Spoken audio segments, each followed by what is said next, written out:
Allez, ce soir, on reçoit l'un des plus grands noms du cinéma français.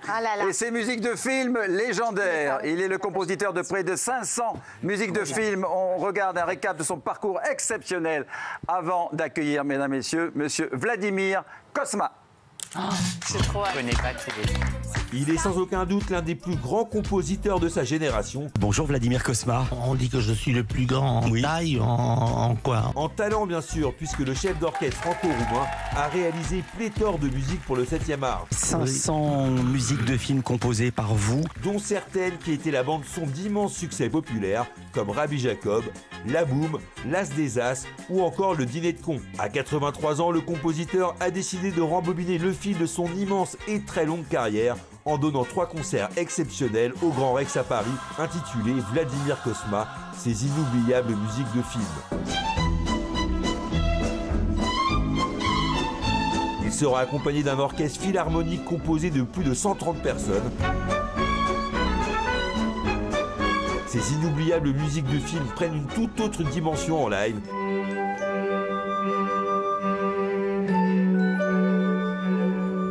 Et gardent une saveur particulière pour chacun d'entre nous. Vladimir Cosma est notre invité ce soir.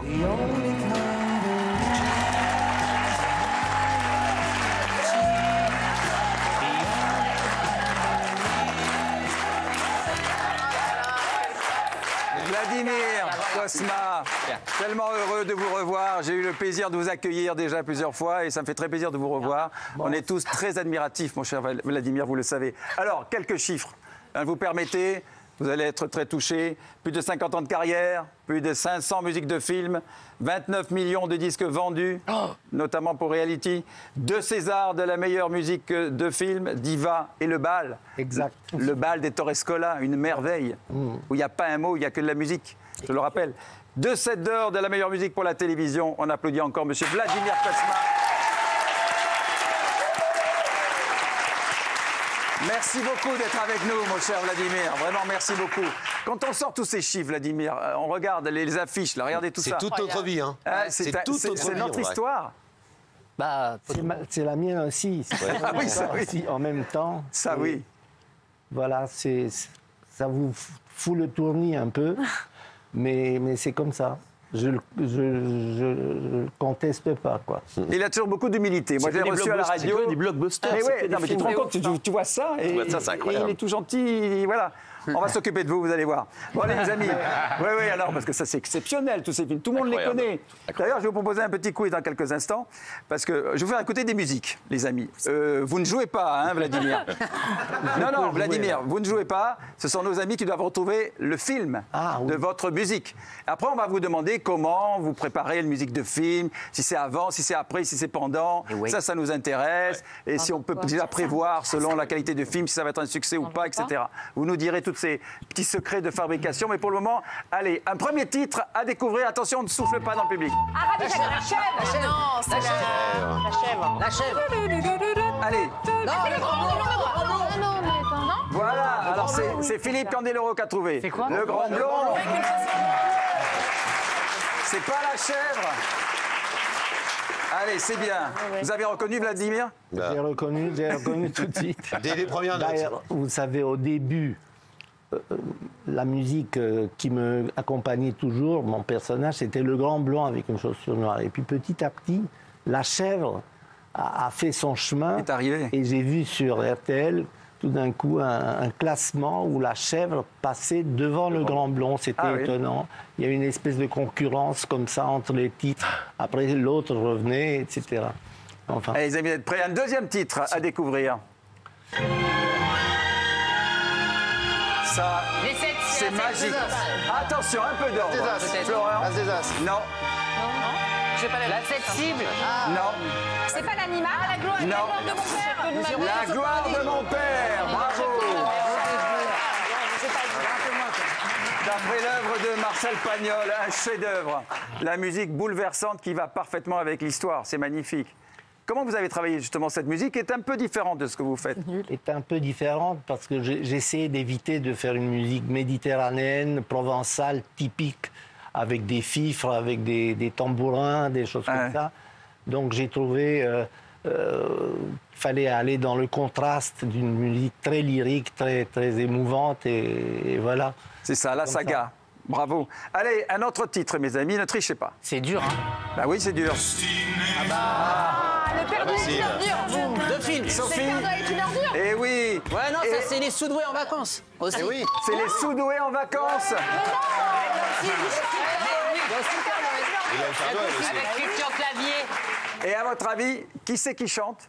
Ah, Guy Guy Marchand. Marchand. Guy Marchand. Bravo, Guy Marchand. mais oui, c'est Guy Marchand. Mais oui. Voilà. Il a accepté tout de suite, Guy Marchand, de chanter cette chanson? Il a Charles Bronson. C'était tout. Ah oui. Ah, mais vous la connaissez tous, hein? Mais c'est ça qui est bon. Vladimir, Guy Marchand, quand on lui avait proposé de chanter, c'était lui déjà? Vous pensiez à lui directement pour cette chanson? joué dans le film, Oui. donc c'était obligatoire, comme c'est un chanteur aussi. Mais lui, il pensait qu'il va jouer une musique de jazz. Ah ben oui. Parce qu'il n'aime pas la musique de variété. Alors quand il a vu que c'est un slow de variété, il était très déçu. Il est crooner. C'est un crooner aussi. Oui, c'est un crooner, Ouais. mais enfin, il n'aimait pas beaucoup. Il préfère le jazz.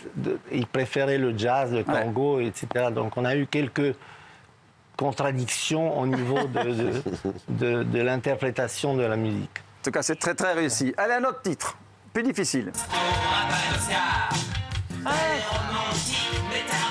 Ah merde. Et encore plus. C'est pas la zizanie? Non, ça aurait pu. C'est pas. Non, les fugitifs peut-être. Non, Une gyrotouf au paradis. non, La grande vadrouille. On va tous les c'est faire. pas lui la grande vadrouille. Allez, Je l'ai pas lu. Astérix, c'est la surprise de César. Vladimir. Mais vous avez arrêté la musique juste quand il y avait le mot Astérix. Mais qui on l'a fait arrivait. exprès, figurez-vous. Ah bon, Oui, on l'a vous fait avez exprès. réussi. Voilà, on a réussi. Est-ce que c'est plus difficile d'écrire pour une bande dessinée comme ça? Non, pour moi, c'est pas Pareil. plus difficile. C'est que j'écrive pour un opéra, pour une symphonie, pour une chanson, pour du jazz. C'est ce qui sort de soi, l'inspiration, ce que le bon Dieu vous apporte comme cadeau qui compte. J'ai une question à M. Cosma. Oui. Toutes vos musiques de films, vous les avez faites après avoir vu les images ou parfois on vous commande des musiques en même temps que le C'est film ce que j'allais se fait. demander, si tu veux, dans Ah, quelques pardon. instants. Excuse-moi, Oui, Bernard. pas tout de suite, mais tu sais quoi, on va le faire. Mais pour le moment, on va écouter cette musique. L'As des As. Bien joué. L'As des As, évidemment. Regardez, c'est magique. Gérard Horry, Marie-France Pizier et Jean-Paul Belmondo. Vous avez beaucoup travaillé avec Jean-Paul Belmondo? Beaucoup, oui. Je l'ai connu, il était très gentil, très...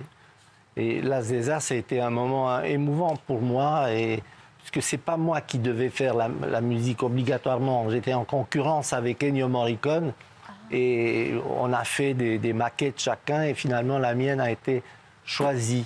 Et ça a été une belle rencontre avec Gérard Horry et avec Jean-Paul Belmondo. Et justement, Gérard Horry, qui est, je le rappelle, le papa de Daniel Thompson, qu'on a évoqué tout à l'heure, c'est facile de vous imposer sur un film? Par exemple, vous venez de citer, il y a Ennio Morricone, il y a Francis Lay, Il y a qui était un grand, Michel Legrand. Oui. Ça a été facile pour vous de... Ce n'est jamais facile. C'est jamais toujours facile. la bagarre. Il y a une bagarre professionnelle, il y a une bagarre relationnelle, il y a tout ce que vous voulez, tout ce que vous pouvez imaginer là-dedans. Ce n'est jamais donné d'avance, ce n'est jamais gagné d'avance. Et alors là, votre plus grand succès, il faut dire quand même, Vladimir Cosma, Dieu sait que toutes ces chansons, ces musiques, on les connaît, on les a dans la tête, c'est notre histoire. Reality, quand on va entendre un tout petit peu, Reality, ça, voilà, ça. Comment c'est arrivé? Est-ce que vous imaginiez ce succès énorme? J'imaginais si peu qu'au début, j'ai failli refuser de faire la musique. Pourquoi? Puisque c'était un petit film sans vedette, sans... La boum. Sans vedette, Oui, Sophie un truc d'ado, Marceau. quoi. Mais non, c'était le début de Sophie. Elle n'était pas vedette. Elle avait rien fait. C'est ton premier film. C'est la même chose. C'est un film d'ado, quoi, en réalité, au départ. C'était pas un grand film pour. C'était un petit film, et donc quand on m'a apporté ce film-là, je faisais l'inspecteur La Bavure, je faisais le coup du parapluie, j'avais des grosses commandes, et je me suis dit encore un film pour les jeunes, tout ça, dont j'ai dit non. Un quart d'heure plus tard, Monsieur Alain Poiret, qui était le grand Manitou de la Gaumont, m'appelle, écoutez, Monsieur Cosma, vous ne pouvez pas faire à la Gaumont que les films avec Belmondo ou avec De Funès, etc. Pour une fois qu'on a besoin de vous pour faire une musique, pour un playback qu'on va enregistrer dans une semaine, je vous prie, faites-le. C'était un ordre, c'était même pas une demande. Bon, donc j'ai dit, d'accord, monsieur, et j'ai fait la musique. Je l'ai envoyé 4 jours plus tard, et ça a été pris, et ça a été tourné, la scène où les jeunes dansaient. Oui, dansaient la boum. Voilà, ils dansaient sur ma maquette. Et alors, c'est vous qui avez choisi Richard Sanderson qui chante? C'est moi qui ai choisi. Oui. J'ai cherché un anti-crooner, je cherchais un chanteur qui n'ait pas de voix. En fait, c'était ça. Je ne voulais pas un chanteur qui, tout d'un coup, il en faisait des tonnes, etc. Et je cherchais quelqu'un qui devient la voix du film, la voix de Sophie Marceau, qu'elle rêve. Et donc, un jour, je suis tombé sur Richard Sanderson, qui était complètement inconnu, qui était un choriste. Et je me suis dit, voilà, c'est ce qu'il me faut. Et dans l'après-midi, j'ai engagé pour chanter. En tout cas, merci pour cette belle musique, parce que j'ai bien emballé, moi, sur cette... Ah, ça y est. Voilà, ça c'est le mot juste avant la publicité. Alors, il paraît, cher Vladimir, que vous empocheriez près de 250 000 € par an. Ne répondez pas grâce à ce titre-là. Donc, il va répondre. Tout de suite après, vous revenez avec nous. C'était PMP People. Tout d'abord, mon cher Vladimir, juste avant la pause, je vous ai posé une question. Peut-être vous paraît-elle indiscrète, mais j'aimerais tout de même connaître la réponse. Il paraît que Reality, la chanson de la Boom, que tout le monde connaît, ils sont en train de danser. Ils ont même dansé pendant la pub. Les générations. Bah oui, ça va aller. Bon, on va la mettre un peu parce que regardez les filles, ça y est, elles y sont. Pourquoi tu me regardes? C'est vrai que c'est beau. Alors, mon cher Vladimir, est-ce vrai que cela vous rapporte plus de 250 000 € par an? Écoutez, d'abord, vous m'avez dit que je ne suis pas obligé de répondre, mais je vois pas. Ça, il fallait pas le dire. Je ne vois pas pourquoi c'est pas honteux de répondre. Bah oui, c'est mérité. De parler d'argent, ça me semble pas beaucoup. Mais c'est c'est par vrai. Rapport, c'est une des chansons. Oui, mais ça fait combien de temps que ça dure, l'histoire? Mais ça dure. C'est une des chansons qui est le plus jouée au monde. C'est vrai. Donc, qu'est-ce que c'est? Un footballeur, un joueur de football gagne 10 fois plus que ça. Blanche Gardin pour une journée. Et Patrick Hernandez, oui, absolument. Avec son Born to be Alive, Patrick Hernandez aussi, c'est pareil. C'est seulement pour celle-ci, mais il y a aussi, il faut ajouter les autres. Oui. Qui sont rejoués et tout, donc ça s'accumule en fin d'année. C'est quoi? Tu veux connaître son patrimoine, c'est ça? Ah non, mais bon, ça commence à devenir intéressant. Tu veux être adopté? Je veux bien, je commence les papiers. Oui, Déborah? Non, j'avais juste une petite question. Je me disais que je trouve que vous faites partie de l'un des seuls qui a un peu, entre guillemets, vulgarisé la musique classique. Vous avez même fait des chansons pour la Boom. Comment est-ce que vos collègues du milieu un peu classique vous ont regardé quand ils vous ont vu faire des musiques pour des films comme ça? Écoutez, au début, c'était avec beaucoup de mépris. C'est-à-dire, on me disait, bon, d'accord, tu fais des musiques pour De Funès, pour Pierre Richard, pour tout ça. Mais pour toi, qu'est-ce que tu fais pour toi, pour ta vie? Comme si c'était une musique alimentaire. Alors que c'était pas du tout le cas. Je le faisais pour moi, pour mon plaisir. Et il se fait que ça a eu beaucoup de succès, mais c'était pas fait dans le but de faire de l'argent ou de faire tout ça. C'était dans le but de faire de la musique. Alors justement, ce qui est intéressant maintenant de savoir, c'est comment ça se passe? Comment vous composez la musique? Parce que selon les compositeurs, c'est un peu différent. Vous voyez, j'ai reçu Claude Lelouch récemment. Lui, il me disait que la musique de film était presque un acteur principal dans le film, et qu'il faisait la musique en amont, avec Francis Lay, avec Michel Legrand, avec tous les hommes avec lesquels il a travaillé, ou Barbelivien même. Et vous, comment vous travaillez alors? On vous donne le film, vous le faites avant, on vous donne l'histoire, racontez-nous. Écoutez, je le fais de toutes les façons possibles avant. Vous avez cité le film Le Bal. Oui. Eh bien, le Bal, c'est un film dont j'ai fait la musique alors qu'elle était déjà composée par Armando Trovaioli et refusée par les producteurs du film, par les distributeurs. Et on est venu chez moi pour refaire une nouvelle musique sur le même film. Donc c'était un cas particulier. Mais je fais parfois de la musique sans voir du tout le film. Un metteur en scène qui me raconte l'histoire, il me dit ce qu'il veut dire dans le film, et je vais chez moi et je commence à écrire quelques notes de musique. Je vais vous dire un secret.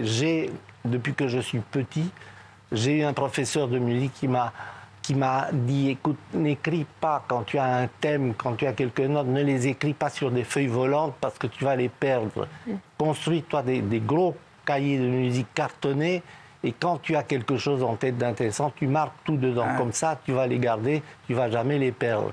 Et ça a été pour moi un conseil oui, essentiel. essentiel. Mais vous voyez, les musiques sont quand même différentes. Par exemple, quand on vous donne le titre, par exemple, de la Zizanie, que vous avez composé également avec, on le rappelle, Annie Girardot et Louis de Funès. Forcément, la Zizanie, il fallait que la musique soit très enlevée, très légère, très nerveuse. Ouais, plus nerveuse, youpla boum, quoi. Oui, c'est des questions de rythme et tout ça, mais ça, c'est un peu de la cuisine musicale. Mais le fond musical, on parle des éléments de musique qui ne sont pas au début comme une musique. Je ne fais pas de musique descriptive, je ne fais pas une musique qui décrit la scène du film, c'est-à-dire qu'on voit des voitures qui courent, la musique, elle doit courir forcément.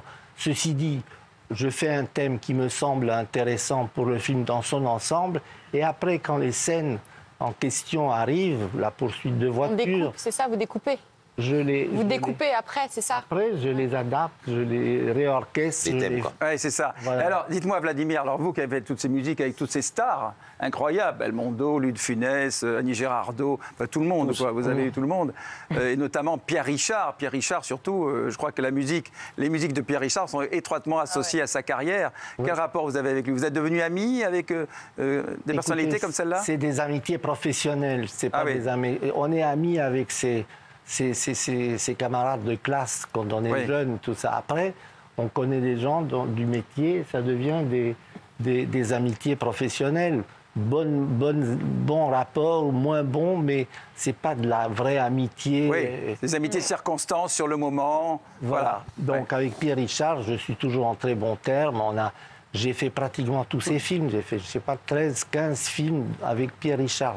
Tous les films de Pierre Richard qui ont marché, j'ai fait. C'est vous. C'est pour ça que j'ai dit c'est étroitement associé. Jean-Michel. Ouais, j'imagine que c'est variable en fonction des films. Et ça vous prend combien de temps en moyenne, par exemple pour La Chèvre, pour écrire la musique de La Chèvre, combien de temps ça vous a pris? Écoutez, pour écrire la musique de La Chèvre, ça m'a pris toute une vie. Parce que, si vous voulez, c'est le temps de l'écriture technique du thème, etc.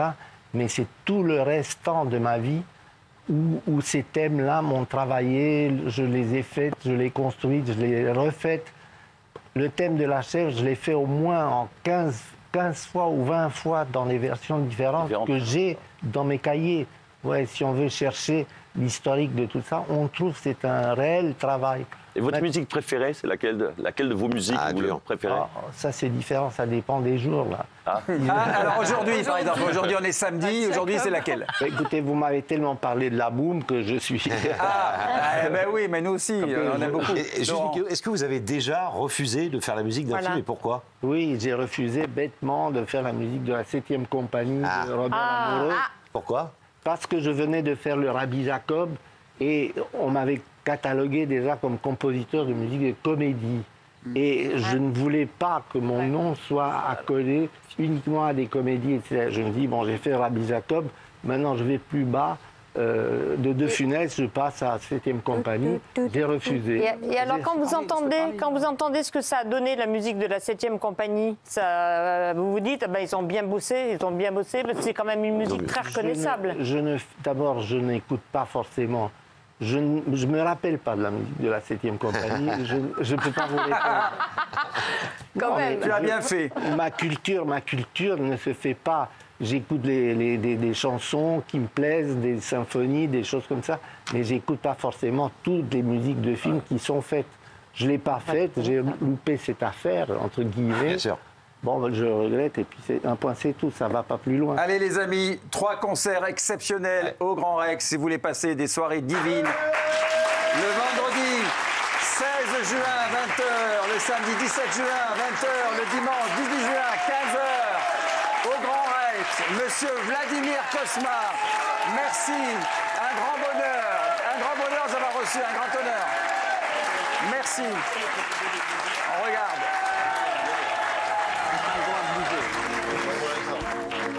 Bravo.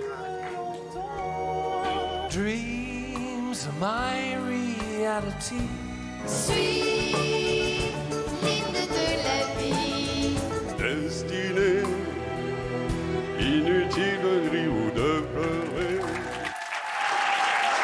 de grands artistes que vous retrouvez sur la scène aussi.